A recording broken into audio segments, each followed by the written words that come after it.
Hi, morning. So ngayon, papasyal ko naman kayo sa isa sa pinaka-paborito kong lugar dito sa Hong Kong. Ayan o, ganda na nasa likod ko.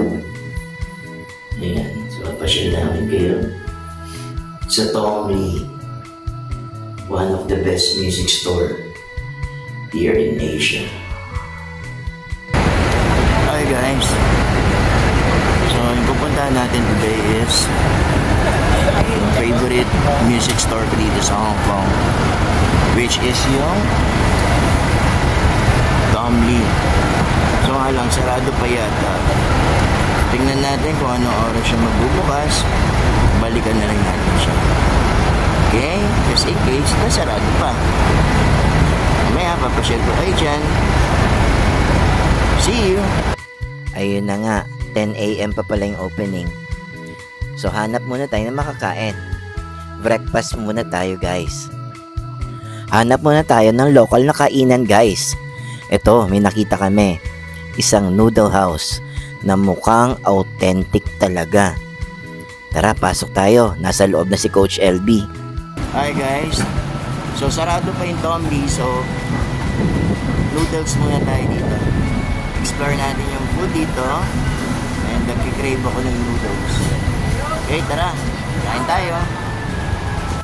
Yan guys. Halos lahat ng ka-local na kainan dito. Ganito yung setup. Yan. Maliliit lang. At kailangan dito, pag kumain ka, hindi ka pwedeng tumatambay-tambay. As in, kain lang talaga. Ayan, marami kang choices. At ayun no, naka-order na kagad si Coach LB ng para sa kanya. Hi, Mami.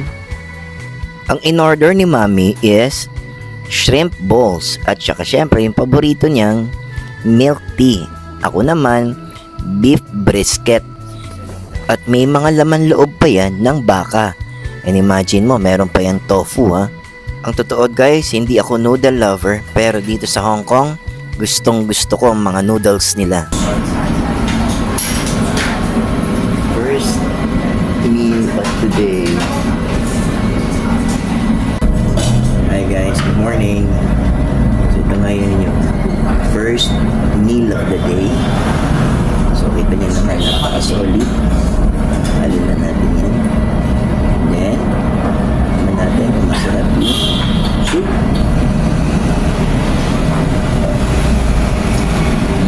Wow! Ito ko sa inyo yung Asian noodles. Wow! Diba? Lakas maka-abroad, diba? Yan, yung laman niya. Tendons, beef brisket, tofu. Mismo. Natin.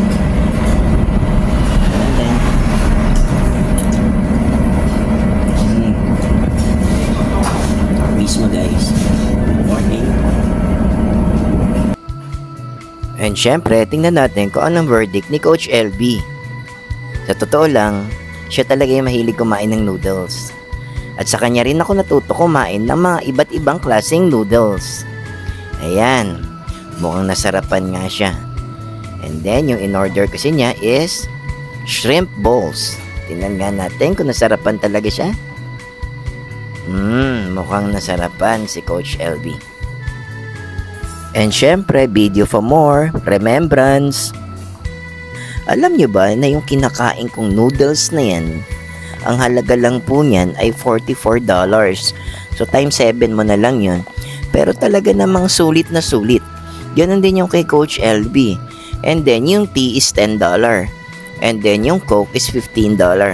So ganun lang, pero talagang sulit na sulit guys. Talagang ma-enjoy nyo yung bawat subo at sulit yung ginastos nyo. Happy tummy. Solve na solve kami sa nakain namin. Obvious naman, di ba? Hi guys. Nice Tong Li. Pasok tayo. Finally, nandito na ulit tayo sa Tong Li. Alam niyo ba guys, sa mga musician na tulad ko, haven itong Tong Li.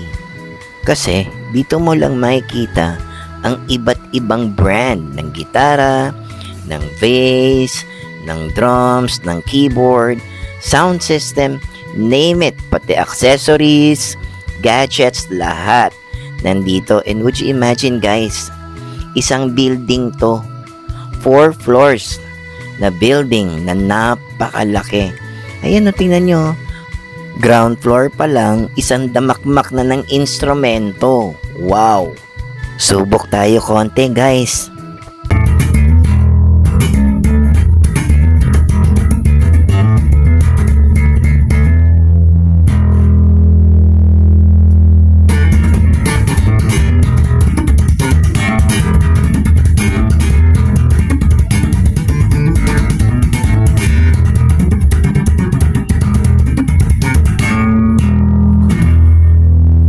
Subok lang yun ha.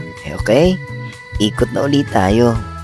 Ay, napakadaming gitara, napakaraming bass, napakaraming instrument. Ang ganda-ganda talaga dito guys. Grabe. At imagine mo guys, iba yung presyo ng display dito ha. Sa nakabox. Yung mga display unit nila pwede mong pahingan ng special discount. At syempre, yung sealed, iba yung discount nun. Pero iba talaga presyo dito guys, napakamura compared sa other countries. And dito sa Thomly, hindi sila nagtitinda ng generic. Lahat branded. O yan guys, palabas na kami niyan, pababa na kami. We're going. Bawal mag-video. Bawal mag-video. Nakakahiya naman kung ipipilit natin. Bye-bye, Thomly. Alright, si Coach LB naman ang samahan natin sa pamamasyal. Sigurado may bibili na naman yan. Thank you for watching guys. See you sa next vlog. And eto, enjoy lang natin ang pag-iikot natin dito sa Hong Kong. See you ulit guys. Bye!